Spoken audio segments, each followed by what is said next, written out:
Good to go. Sorry to disturb your dinner there, Dan. But anyway, okay, so this is the January 14th meeting of the Electric Reliability Committee meeting. I am sharing my screen, which shows the agenda. I hope you can see it. But the first item on the, can you see the agenda? Yeah. No. I've said share screen, so it should pop up. Oh, well. Whatever. The agenda is very simple. The first item on the agenda is to approve the minutes of the November 12th meeting. I did circulate those and hopefully they have been read. Are there any comments, any changes? Should I be nitpicky? You can nitpick as much as you want, Lee. Well, in the last sentence, you left out the word to. T-O. Is that nitpicky enough? Which version of it, Lee? I don't know, I printed it out today. No, I mean, which version of the word to? T-O, T-O-O, or T-W-O? T-O. Just checking. T-O, Like okay. If you're going to be nitpicky, I got to ask. Okay, Yeah. with the But that's it. exception, I finished. with the exception of the word to, which I will add, do I hear a motion for the approval of the minutes of the November 12th meeting? I so move. You so move, seconded? Anybody? Yeah. Seconded, Lee, okay. Bernie, Lee, okay. Apologies, that's item number 2. We don't have any apologies, and I think we are all here. And I'm glad to see we were speaking earlier with Jason Simon, welcoming him back from his health excursions. Welcome back to the Electric Reliability Committee. Look good, Jason. Thank you. Yeah, thanks. I was telling the guys, it's pretty amazing. And as I was getting ready to be operated on, all I could think about was I hope the electricity continues to work for the next 5 hours. Don't go I appreciate it. Thank you. I was going to say, don't go into too much detail, Jason, because this meeting appears on YouTube after the meeting. So, yeah. That's okay. I've been a pretty open book about it because it's it's a health issue and folks may have to deal with it. But thank you for welcoming me back, and I'm glad to be on the other side of this. So much appreciated. And the third item, and probably the most important by far, is PICO. Would you like me to give you an update? Yes, please. All right. So there's not a ton to, well, first of all, if you haven't noticed, I am again your liaison after our reorg meeting. I didn't know that was going to be the case, but I'm happy to be back. Yeah, Barbara Allison sent me an email saying that you are. So good. You're stuck with me for another year. Sorry. Okay. No, I'm glad to be with this group. You guys do great work, and I'm glad to be a part of it again. With respect to the PICO and specifically to the request or recommendation, I guess I'll call it, to the board to request that PICO attend a public meeting to address the various items that you outlined in not one but 2 letters, really. At our, I want to say December 2nd, but I can't remember if it was the 1st or 2nd December meeting, the board directed the township manager to reach out to PICO, specifically Ted Duran, to attend a public meeting similar to this, but a board of supervisors meeting, to essentially give us an update as to what PICO's been. Well, you all know what we're doing, but for anyone listening at home, give us an update in terms of what PICO's up to, what they've done recently, what they plan to do in the future with respect to upgrades and reliability and other improvements. And then generally speaking, and I know I'm not touching on the details here, but specific to LMT, we should add, specific to, exactly. Yeah. And then other issues and concerns that have been have been voiced by not only this group, but LMT residents, some members of the board, and others, just to see where we're at, where we're going long term. Obviously, there's a lot to unpack with just those couple of sentences, but I did. So that was the basic ask. The board said we're going to go through with it. I then provided again to our township manager because he was asking exactly what we wanted to discuss. So I then provided him again with the letter that this group had developed. I think I may be off by a month or two, but June, July of 19, I believe. Mm-hmm. And then the other one from, I think it was October of this year. I provided to him again and said, this about covers it from my end. Those listed items. I will, let's see, as you know, we have a new chair, or you may know we have a new chair, Suzanne Blundy. The way the agenda works is it's at the discretion of the chair as to what gets placed on the agenda. I would hope that she will stress to our township manager the importance of getting PICO in front of the board so that we can address these items. But it's not it's not my call. 'Cause this year I have no title. I am just a member of the board. But I have no problem asking as follow-up during my supervisor report period, saying, hey, when's this, and any other time for that matter, when's this going to happen? I will say, and I won't say who, but I think a few supervisors may be a little, I don't know if reticence is the right word, but may not see this as quite the issue and may not push for it quite as much because they keep hearing 99% reliability. 99, that's, if you look at it another way, 99 hours, you're losing one hour out of 100. That's a couple hours a week with no electricity. That can be a big deal. That's how I look at it anyway. So, we're going to continue to press and see where we get to. But, we're not trying to make this by any means a standoffish type of meeting with PICO. I think it can be constructive if handled properly. I had to manage a meeting like this with PA Water after the infamous what do we call it? Turbidity issue a few years back, and that went fairly well. They took a few knocks, but not bad, I didn't think, and I think it was actually quite productive. So hopefully we could, and that was an in-person meeting, so that had plenty of potential to go sideways if allowed. But I think this format, with the open discussion that if we manage properly, we can get it can start a very good conversation. So we're looking into that. I don't have a date for you yet, and I haven't heard anything. Haven't been copied on any emails, and I haven't heard about any correspondence with PICO from our township manager. So I will continue to ask during public meetings where we stand and be the conduit for this group for information. But I would, the advisory groups occupy an interesting spot, right? Because you want to advocate for some stuff, obviously.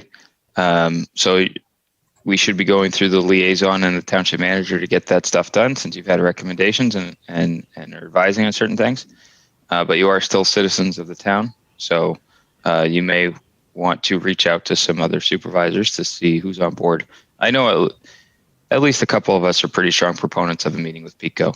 Others may not be as aggressive about it, but are still interested, I would say, because we all turn on the same light switches and have this generally the same issues and should see this equally.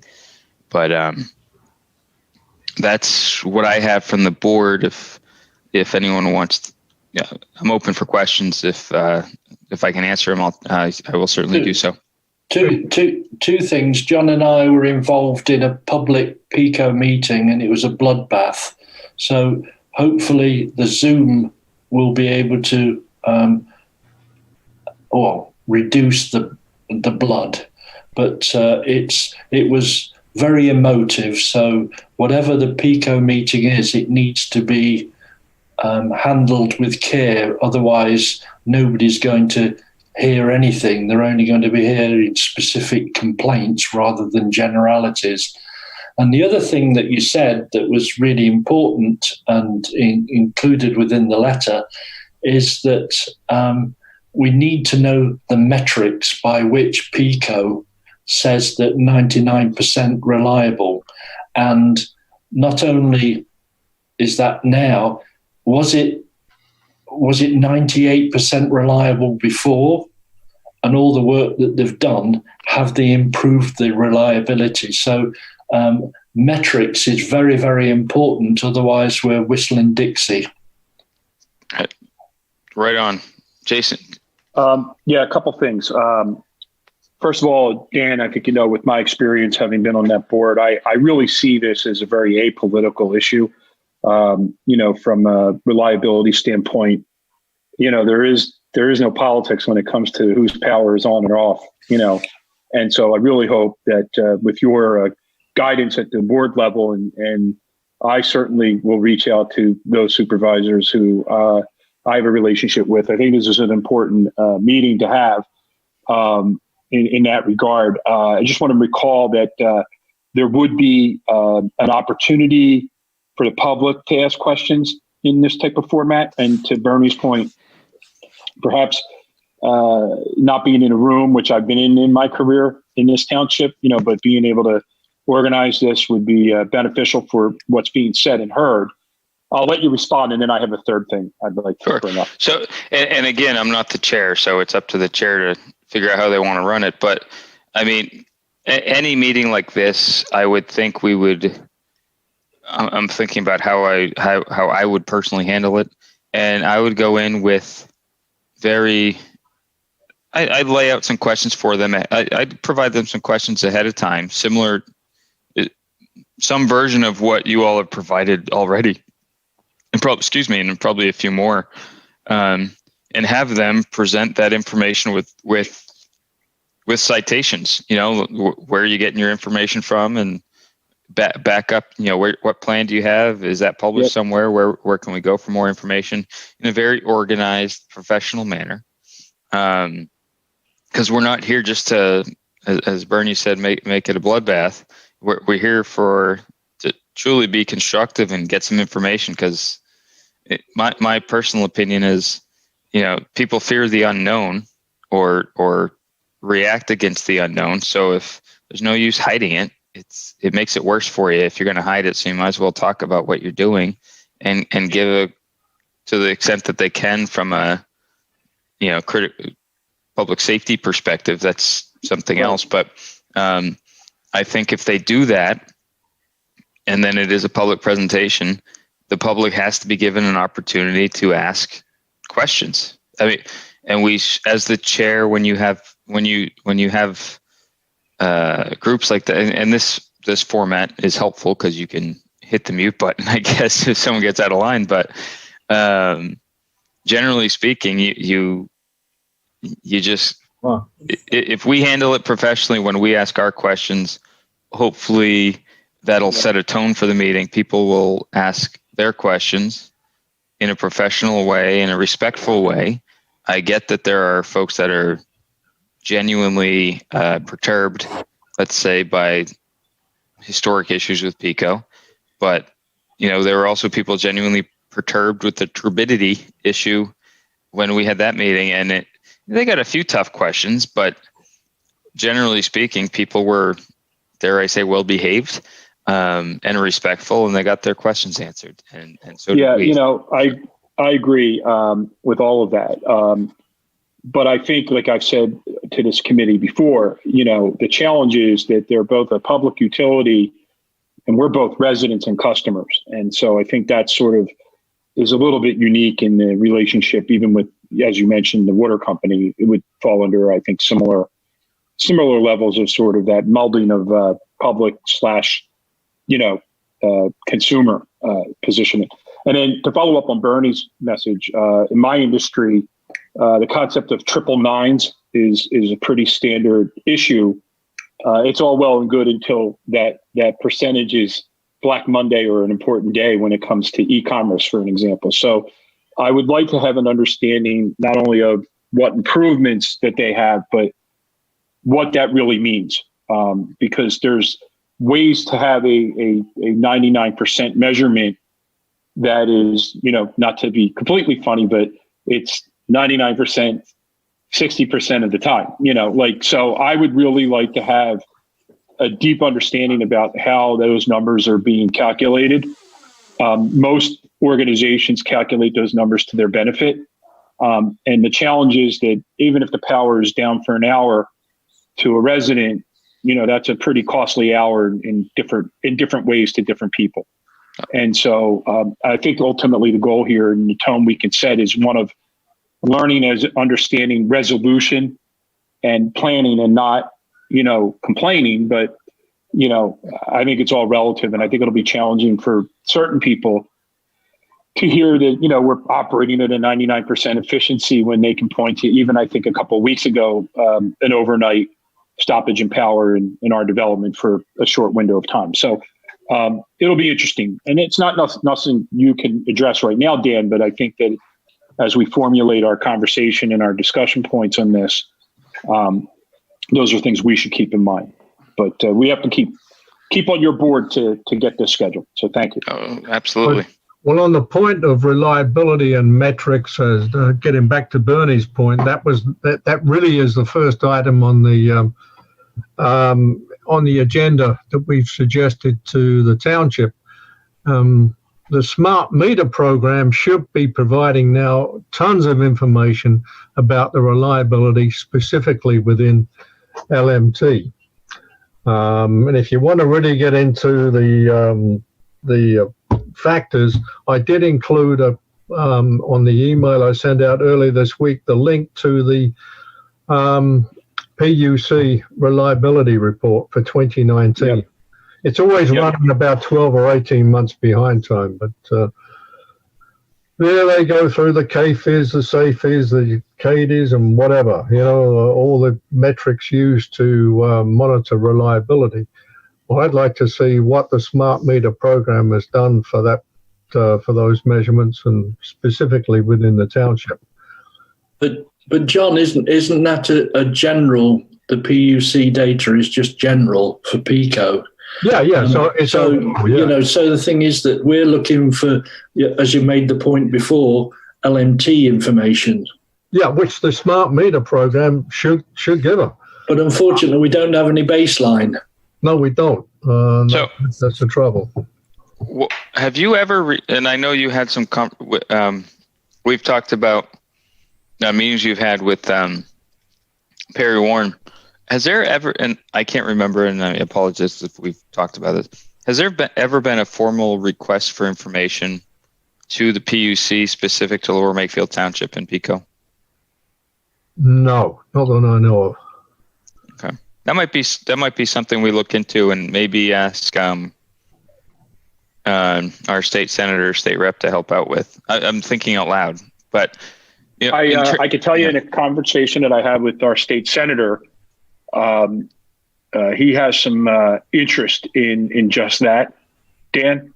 So it's probably a good point to talk to Senator Sanasiro's office and align and get some coordination with him. I agree 100% because not for nothing, when we're talking about statistics and reliability and number crunching, this is not something that they're supposed to be able to, what's the old saying? Statistics don't lie, statisticians do, or whatever, some variation on that. These are supposed to be numbers that are collected and handed to the PUC, and they're not supposed to be doing too much finagling and reorganizing of the numbers to help them. So we should be able, not that they make them available per se that I know of, but we should be able to kind of get a feel for how real those numbers are to us and how meaningful they are. But if I can take it as an action And I don't know if we need a resolution from this, or recommendation from this group to ask the Board of Supervisors to coordinate with our state representatives to try to acquire reliability and other information regarding utilities in Lower Makefield. But I'd be happy to do that a little more informally, but also if you wanted to have a resolution from this board to do just that, we could add that to the list. One of the things, obviously, everybody's going to be, both of the representative and the senator is going to be bombarded by vaccine questions, and starting with mine. I'm last on the list, so I'm just waiting. Yeah. I'm glad that I've been moved up to 1B, but that's another thing. But I did notice on Steve's website that they had a survey, PICO survey thing, and I do hope that we don't rely on that as a basis for reliability, because it's very, very subjective, and John and I. And I don't know whether Lee went. We went to a PUC meeting in Doylestown. Was it? No, it was. Oh no, it was Community College. Yeah, Community College. Yep. And so much subjectiveness in the replies and things. So we need as you pointed out, statistics. Because we need actual statistics rather than word of mouth claims.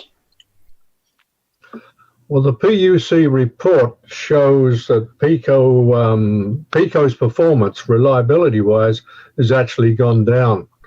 Through 2019, it went down. It's always running a year behind. But so that's. And John, I would venture a guess based on, Jason could probably anecdotally back me up on this. When I've asked them this year, I should say in 2020, we're now 2021, for information on specific neighborhoods. They took a beating in 2020. I think 3 of their worst top 10 storms or outages in the last decade were this summer. So yeah. I don't think if any, I would be surprised if their numbers aren't worse this past year than they were in 19. Well, we're not going after a one-shot meeting, are we? No, that's a great point, Lee. No, the idea is to have the meeting, but have that meeting really, hopefully, start a dialogue where we might not have regular meetings with them or pull them in front of us regularly, but it starts a dialogue of some type, whether it's directly with township leadership or it's with our state senator and state rep, who might have a little more sway there because other towns are having issues, to address all of these issues. So and have a regular updates in terms of where they're at in their plan, what it means to us, give us a chance to provide feedback in terms of what we're seeing, get updates on everything. I see this as the start of a conversation. I know it historically has been, at least what I've been told, folks that PICO's afraid doesn't like PICO. Any utility really doesn't like always to have these meetings. They don't like to talk to the public because they're always afraid of getting bad PR and getting yelled at and all this stuff, and that's not something they want to do. But if we can set the tone that maybe this is a little naive, but it's a collaborative relationship in some way, where we can hopefully get something out of it, and hopefully that maintains that allows us to develop a relationship over the long term where we can constantly address these issues. Mm-hmm. Well, I think if you're going to ask them for statistics, I think that immediately makes it confrontational. Why don't we just ask them to come in and give us an education about how their distribution system's constructed, this, that, and the other thing, and then we get a nice a relationship with them, and then we can have them come back and ask them about, well, why is this outage here? Why is it blah, blah, blah, blah, blah. But and the reason, what came to mind was PECO offers a virtual course on energy efficiency, which I brought up to the EAC, the Environmental Advisory Committee, and I'm trying to get them linked up. But, they talk about using LEDs and all that other stuff. So, I was just thinking, and that's not a confrontational venue. I mean, that's an educational venue, which probably could be presented to us as well. No, I love that idea. I think an education in terms of how the grid works, essentially, is great for everyone. I think I love that stuff, honestly, because I geek out on it. But at the same time, I think we still need to address, maybe not just ask for statistics to your point, but we still need to address those concerns. Start with an education and say, okay, if it works like this, then when you have an outage or when there's an issue with a storm, what happens? And then why? And I know, Lee, you know all about this, and then what happened? Not only what happens, but why does that happen? And then what are the options for fixing it or addressing it? And then say, okay, so what does it look like in Lower Makefield Township? Is our grid like this, or is it like this? Because they probably show us a couple different options. Yeah. And say, when something happens, how do you fix it? Yeah. I think as long as you stay, to me, if I was up there and somebody starts saying, well, you got 98% reliability, I'd say, well, tough. Live with it, But the questions you brought up, Dan, are very legitimate, Those are legitimate. Except they have never, ever, we have to repeatedly, what are the substation names that they use on their data, and they have never given us that information. You could get into a generic kind of thing, and this is how distribution works. Yeah. But what we're looking for is specifics to LMT, and they have refused to give us any information, specific information about our distribution. Yeah, no, I don't think they can. I think they've got, there are laws or whatever it is, confidentiality. Yep. I mean, obviously, you drive down the street, you see a substation, but I don't think they have to divulge names, locations, or anything like that. But they could say, look, you got 3 lines on a pole, 3 wires on a pole. I mean, that's general. And we could figure it out, we could figure it out. They don't have to get specific. But back in 2014, when things were really bad, they did analyze. They drilled down in the reliability data and identified pocket outages or pocket areas in LMT and the borough where the reliability was pretty damn poor, and they did do a lot of things to rectify those. That's when they said, well, was it $10 million, Bernie? Something like that they put into. A nice round number. Nice round number, yeah. But then subsequent to that, they did go ahead and they reconfigured the whole of the northern part of the township all the way up to Washington Crossing. Bearing in mind, of course, that PECO doesn't work within municipal boundaries. It works within its grid. So, I agree, Lee. We could easily get PECO on our side by getting them to describe in general how things work without telling us the name of the substation, which they mustn't do for security reasons. But then I think there has to be, the how is fine, but then I think there has to be the why. Yeah. Behind that, because I could see them very easily giving us a, how a law becomes a bill, or how a bill becomes a law kind of overview, and not address kind of where we want to go. So I think we have to prepare to take that information in and then professionally go through the whys. And one of the things I would be interested in hearing about is, I may be incorrect with this, but what are things that other municipalities that look like us in some way are doing to help mitigate the problem? Is it ordinances that give them permission to remove foliage or trees on certain properties? Like, where are they seeing communities where they're having a successful relationship that is enabling them to be more reliable? Which American president said something like "speak softly but carry a big stick"? Who was that? Was it, or whatever?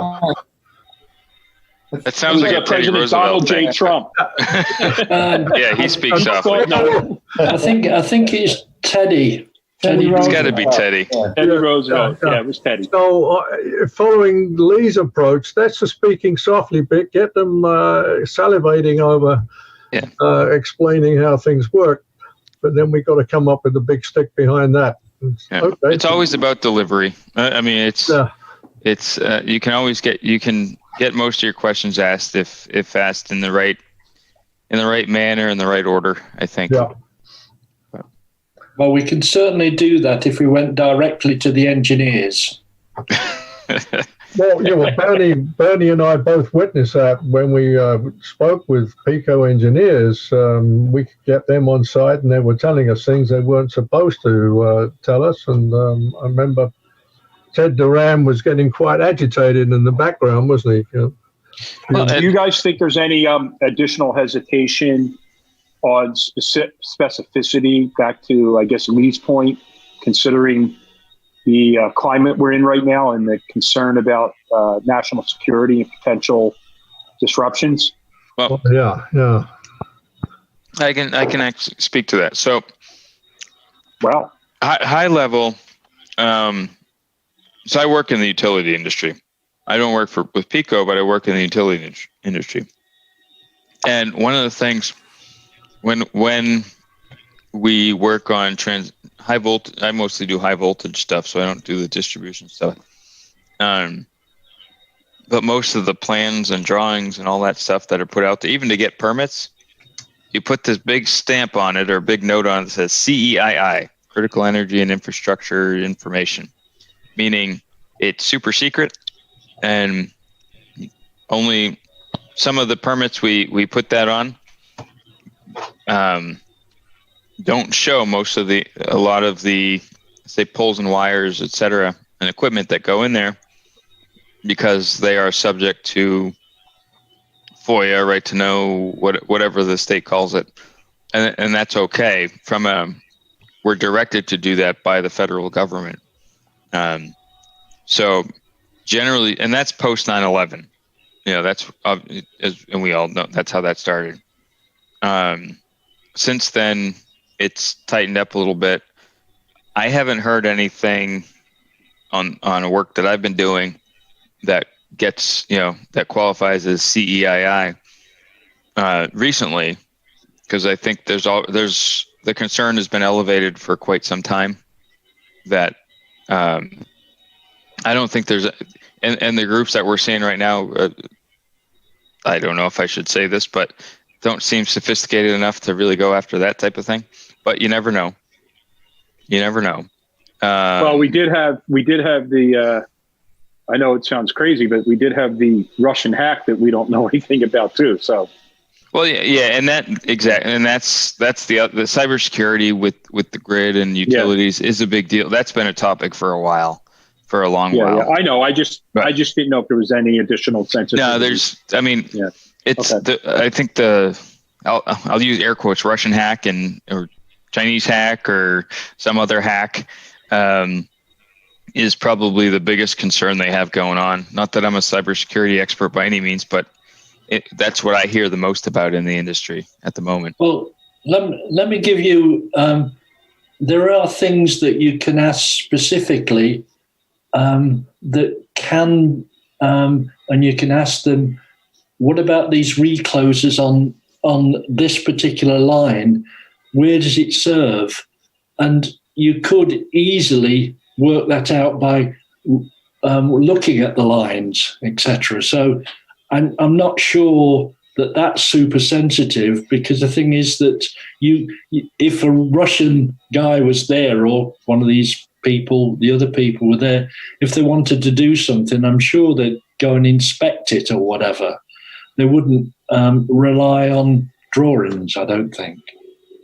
Yeah, well, they're not going to screw around with the distribution. I mean, they're going to go after the transmission stuff, Right. Yeah. So, why don't we ask Pico how much they're spending in tree trimming in Lower Makefield? Because that shouldn't be confidential in any way, and that should give us an idea. Year over year, we ask them what they're spending and how much do they actually spend. That'll give us an idea of what they're doing for mitigation for all the vegetation, because that's our biggest Jason, problem. is there a corollary to that too, about spend / actual some measurement of how much they? So the biggest thing they got to do is trim the trees, because the branches come down, trees fall over. If you need to save money as a company, you're going to cut back on your maintenance, because that's overhead for them. So that's where they're going to save the money. So that's where they'll cut back on doing that type of maintenance. And that's what hurts a lot of customers. And that's our big issue here, because all our neighborhoods are well established. We have these very big trees. Our utility lines are older. So I'd be very concerned about how much they're spending every year to do tree trimming. And if they're not doing it, why not? And I think that's a question we can ask them that doesn't bring up any type of security concerns. And to build on that, Jason, I think to Lee's point earlier, and Jason Simon, to your point earlier as well, if we ask that type of question, then we follow it up with, hey, obviously trees are an issue. Old trees, big trees are an issue in towns like Lower Makefield. What are you going to do? What are you going to do about it? Kind of question. But then we can follow it up with, what can the township do about it? What can individual property owners do? Like when I moved into my house, I had a couple trees right on top of the lines. They were gone right away. But that's because who I am and what I do for work. That's the first thing I look for. But most people love big trees, but people need to be educated about what harm they may present and how you can work around it. So if we ask them for solutions, I think that would help us, rather than just saying, hey, how much you spending? What are you doing? Saying, hey, what are you guys doing? We know this is an issue. And then what can we do to help you from a township perspective? And then what can the individual landowner do to address things at their house? Because we know that Pico doesn't have, they might hire Asplund or whoever else to come cut the trees, but they don't have an unlimited budget to cut trees all the time, every place. So if we want to help help ourselves here, tell us what we can do to help them is I guess the short version of that. Yeah, well, ultimately, Pico is a private company that's publicly regulated. So the only way they can make money is to reduce costs. And to your point, Jason McFarland, they're going to look at the cost of cutting down trees against the cost of maybe having to rewire a few poles when the power goes out. Why should they worry about 4 or 5 customers when they can save a lot of money by not cutting down trees? So it's a balancing act. Well, I know you've been in that business, right, Jason? So with Amtrak, capital improvement when it's on the ground. Okay, but this all boils down to Dan getting Pico in front of us. We've got to get him in front of us. It seems to me that if we can do that, then this committee could get together and formulate for both the BOS and maybe if one of us or John, you're going to speak on behalf of our board, what we want to ask so that, we can achieve those goals. I mean, we're probably not going to do it tonight, but if we know that they're going to come in say April, maybe we use our, a gathering ahead of that to formulate that, and formalize that thinking. Oh, I would 100%. As soon as we know when they're coming, you all are getting an email saying, hey, let's I know we've talked a lot about, but let's get not let's get serious, but let's get organized and really attack this thing. And by the way, if they choose to go online and look at this meeting, they'll know that we're going to speak softly and carry a big stick. Yeah, I'm sure. Hey. No, we've had some very productive meetings with PICO in previous years. Ted Durand was very responsive, but then over the last couple of years, it's dropped off. We were told that Ted Durand said he would only communicate through the township manager, so that was a step backwards. But I'd be happy to go in front of the board and explain each of the points on our letter, why we need to step through these points. What has the smart meter program done for us? What have you done for us since 2015, and so on and so on? And what's in the works? What are you doing to improve things? And we got to get all those questions answered, but yeah, we got to get them on the old calendar first before we can. Do we give them the questions beforehand? Not all of them. I'm sure we can set them up. I would be perfectly fine giving them the primary questions, but I would never want to be limited to those questions and have the opportunity for follow up. When we invite them to a meeting, they're going to say, "What do you want? Why? Why do you want us to come to a meeting?" And let's be honest with them. This is what we'd like you to address, to be prepared for, because we don't want them coming in and just being like a deer in the headlights when we start peppering with questions, because they need to prepare themselves. So we want to give them an opportunity for that. But we're going to have a lot of additional questions. Dan, relative to that, or John, it would be interesting to me if Jim Majewski could pull, or the township could pull, how many permits for generators have been issued. I think many of us on this committee have them, but it would be really fascinating to know how many of the households in the township or some derivative of are on a generator. I'll ask him. I feel like he's done that once before. I don't know why I feel like that, but I feel like he has. Well, then he just has to give us that. But I'd be curious because, like I've said before to this team, that I walk around my neighborhood and it's a shocking high number of full house generators that are installed at a costly number to residents. And I think that's driving a lot of the frustration amongst residents that we're seeing these investments that is real money to people. And, it's all well and good for people who have them, but I just would like to know the number, because I think that's a talking point for us, which is, we've got, 11,000 households, and, some percentage of those are with a generator, and, it's an expense to our residents, and we want to prevent the rest of them from having to do it, or, something like that. It can be about how we frame it, but it would be good data for us to have too. Yeah. And especially nowadays when the work from home aspect of our lives has dramatically increased and may not be going back to pre-COVID days, because businesses kind of like this work from home thing. They save money on overhead generally. And real estate. So so we need reliable electric service to keep our economy running, because we're all working from home versus big office buildings that have backup power. So, right. All very good points. Does any meeting we have to be open to the public? Yes. So we got to deal with the Sunshine Act. There are, and I'm not an attorney. I'll say that up front. there are certain times when we can have like executive sessions about things, but that's usually related to issues that should. What kind of puppy is that? I have an 11-week-old puppy right now. He's going bonkers. He's driving my 12-year-old dog nuts. But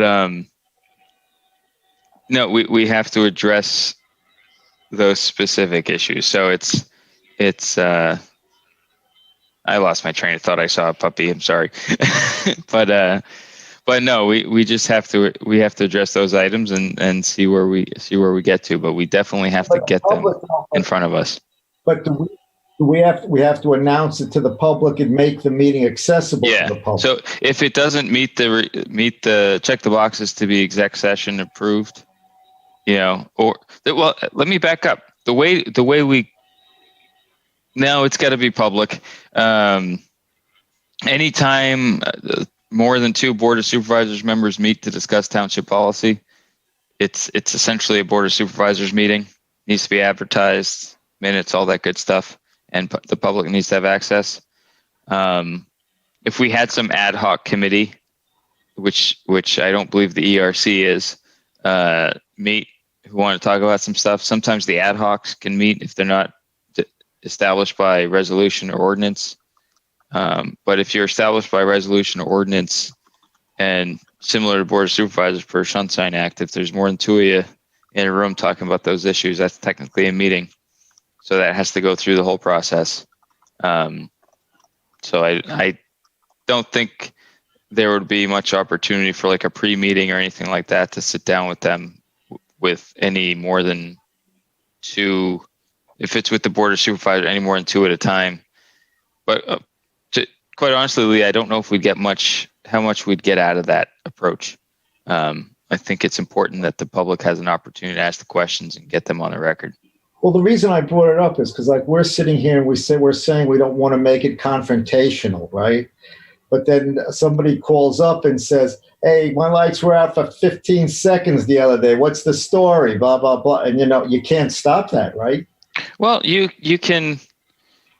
So there's always been confrontational meetings, in the township, whether recently about the sewer sale, recently about the overlay district. What else? A little bit with the turbidity stuff, way back when, the snipes issues. I mean, these were confrontational meetings, because people felt strongly about the issue, good, bad, or otherwise. But doesn't really, that's okay. That's you want that to some extent, and you want to hear their opinions and information. But at the same time, if managed accordingly and you set the tone early, you'll get a couple of those, but most people in the room will shrug that off and expect it, have a right. These PICO's not an amateur. They're not amateurs. They're used to this. I think they'll be able to address things like that, and the chair can say, look, we've asked you to be respectful here. There may be some emotion behind it, but let's keep it respectful and professional. Yeah, well, it's I wouldn't be too worried about that, is what I'm getting at.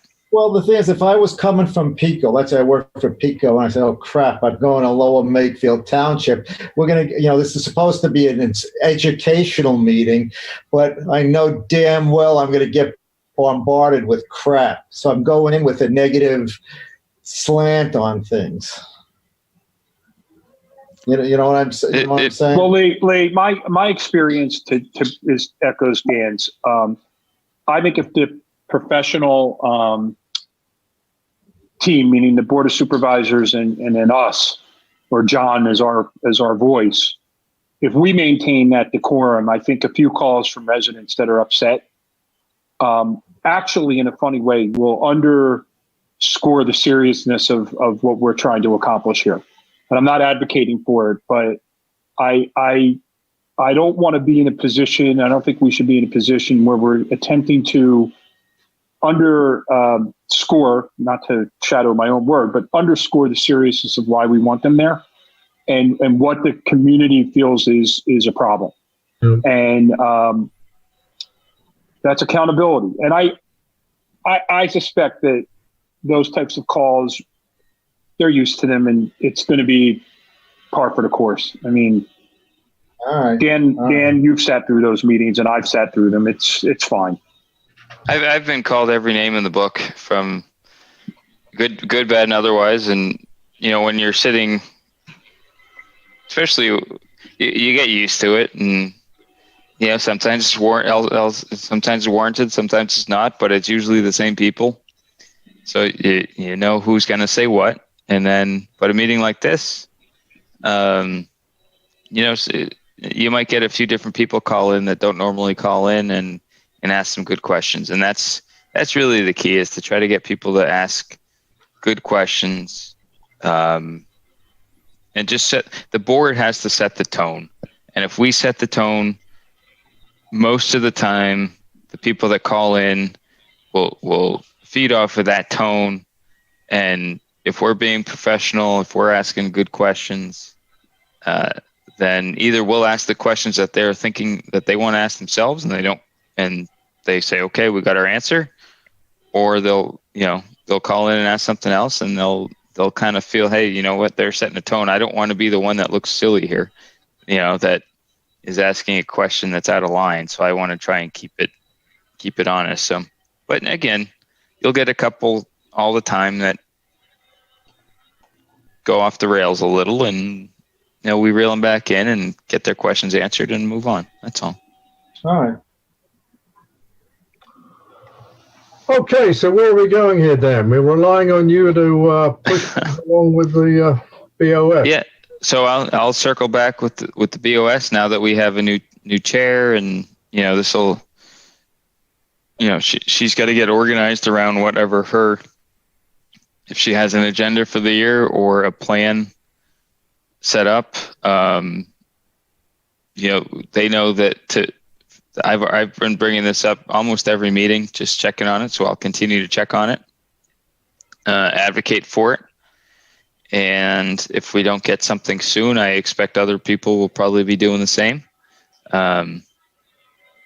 So it's we keep pushing, but we don't, we got to be steady in our promotion of this type of bringing them to a meeting, such that we can get it done. And hopefully the board will support it, and we'll keep directing our township manager to address it.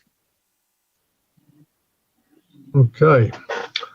Now I included on the agenda a contact with the PUC. I know some months ago you recommended getting in touch with the PUC, but I don't know. Well, we've tried that before, and it hasn't got us anywhere except to look at their 120-page reliability report, and that hasn't really helped us. Yeah, getting back to what we were saying before, I think I'll try and reach. There's a lot going on right now, but I'll reach out to Senator Sander's office and Representative Warren's office to see if we can't put our heads together on an approach that would work to get some information out of the PUC.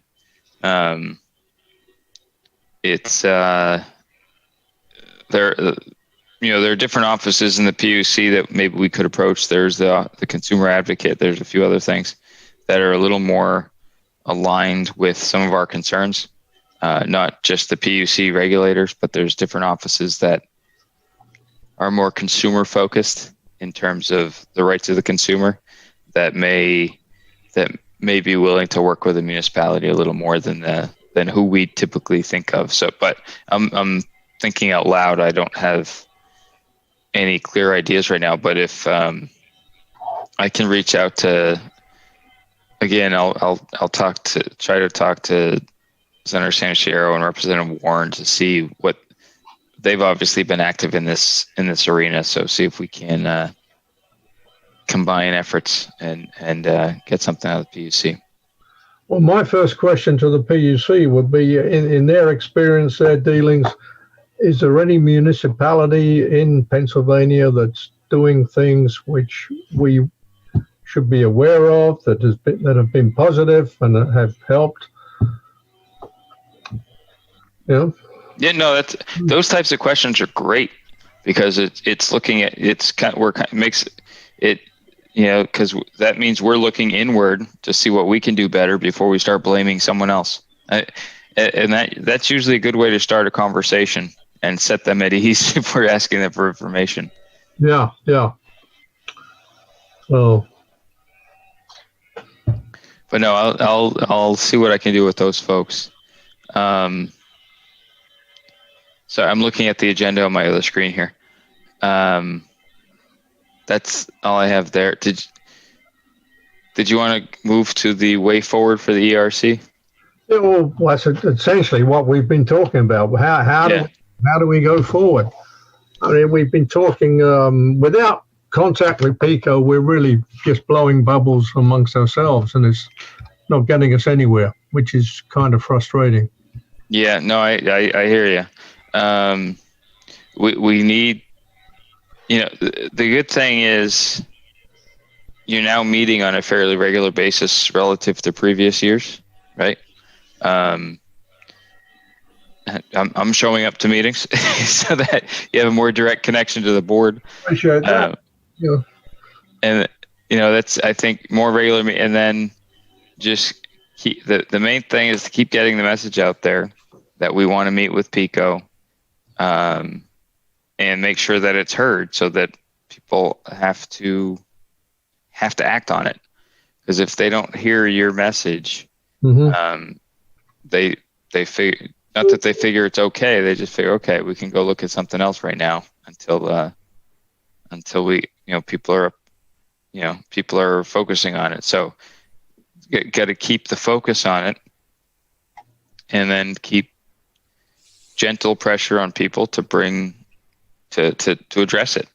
That's what we need to do as a board. We still are, you're an advisory board, right? So we're keep advising. Individually, you can speak to whoever you want to advocate if you'd like, and then go from there and see what also the community get the message throughout the community so they can help you. The other way forward, kind of a sidebar, is that I think, we talked about this last year. We may pull other items into the purview of this, into the charter of this board that are similar in nature. Maybe the sewers being sold might be a good idea to kind of be the watchdog for the sewer issues. Water is the same way. Might be a good idea to be watchdog on the water. Some of those issues. Before we go down any other rabbit holes, I like what Jason was saying about the number of people in LMT that have generators. Dan, can we get that information? And is there any way for us to maybe track the number of permits or something going in each quarter?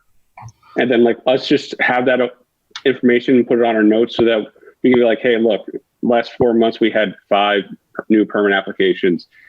That way we can at least track it, have some type of analytics that we can control, that we can actually get as a township. Yeah. So, there is, but what I don't know at the moment, I can check with Jim Majewski, is what the level of effort of that would be, because he has, let's be honest here, what he has to deal with in terms of permit tracking is a lot of old hard copy stuff filed away, historically disorganized in a back room in the township building, right? It's not like he has the township spent a lot of money the last couple of years to scan permit documents, to go a little more electronic, and to move that way. I don't know how good it is right now. I haven't asked him how it's going in a little bit, but he's pretty good at, yes, if there's a permit out there, he has it, he could track it. It's more about how easy, what is the ease of access for him to get that information in a timely manner and do that sort of analysis, or provide us with the numbers so that we can do the analysis. That's what I don't know. So the information is out there. To go through it. Yeah. Exactly. We could, like, Lee's free. He has a lot of time, so he can go through all these permits. Just because he's not looking at us. Yeah, no, I hear you. So it could be as simple as, hey, Jim, can we have, simple question is, what can you provide us regarding permit number and type of permits, applied for or requested in the last couple of years, specific to generators, right? And he has all that. It's just, does he have it tabulated, or can we get easy? So that might be something that someone, and with COVID, it's tough because you can't just go in and flip through everything right next to him, kind of thing, to make it an intern project type of deal. But let me talk to him and see how he has it organized, to see what we can do. Okay. Hey, Dan, maybe we can just ask him and not qualify it. I mean, he works for the township and us and you, and it may be. I found him over the years to have a pretty good encyclopedic memory of things, and he certainly is no stranger to answering stuff on Facebook. So yeah, this is true. No, exactly. I don't think this has to be overly formal or anything. We just ask the question, and honestly, it might be something he's interested anyway and just does for the heck of it. That's kind of how Jim is. Maybe maybe ask the macro question, but then the next question would be, maybe over the last preceding years, like 2019 into 2020, has there been an uptick in them and things of that nature? Yeah. To get out of our anecdotal, mindset. Yeah, no, I hear you. No, I think that's a good idea. It puts some numbers behind some of the things that we're saying. So I think that's a good idea. Yeah, it would be good to know, do we have hundreds of generators, or is it thousands? I know there's 12,000 addresses in the township. How many of those have generators? I'm guessing it's probably at least 500 or 600, but it may be a lot more than that. And that's only, those are whole house generators. Those aren't the little guys that, you're putting gasoline in your driveway kind of thing. Yeah. And some of those scare me because I see those suicide cords being used, and yeah. Anyway, they won't. When they put them in the garage and close the door, that makes sense.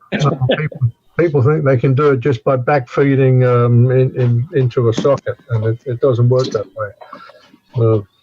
Anyway, that's another. Well, it does until it doesn't.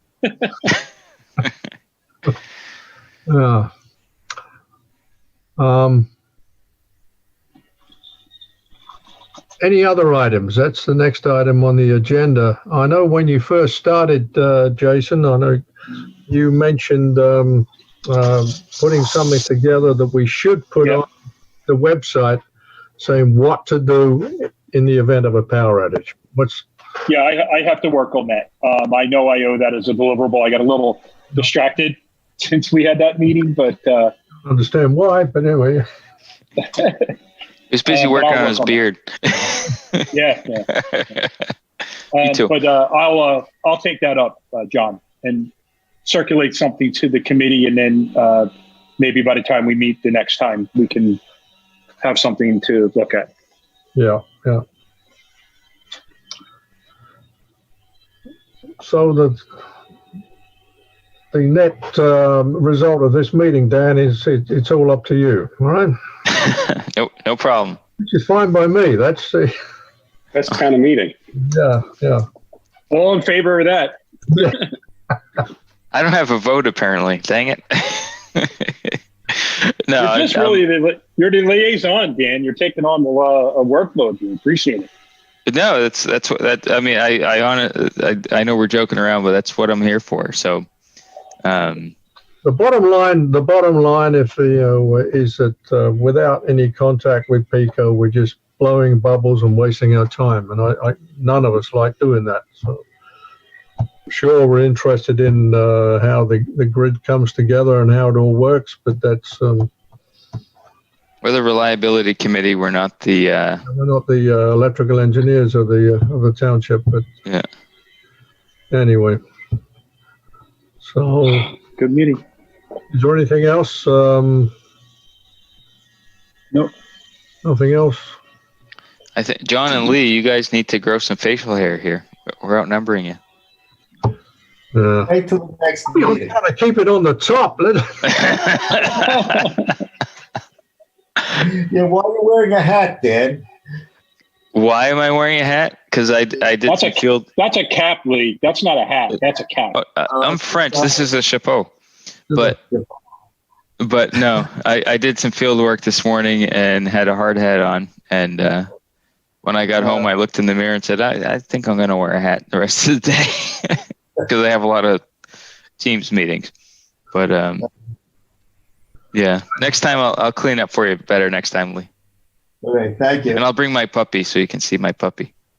I did get a bump cap a few months ago, a month or so ago, because I found walking around in our attic or we have a crawl-in attic as well, that the nails that come through the plywood sheets, they can do a number on your head when you stand up. So I've got a bump cap for that. And Anyway, the next meeting on the schedule is it's every 3 months, and it'll be the second Thursday of April, whatever that is. I haven't got the calendar in front of me, but I'll circulate that anyway after this meeting. So, The 8th. anything else for the good of the company, as we used to say? Nope. Motion to adjourn. All those in favor? Aye. Right. You're not in favor? Hey, guys.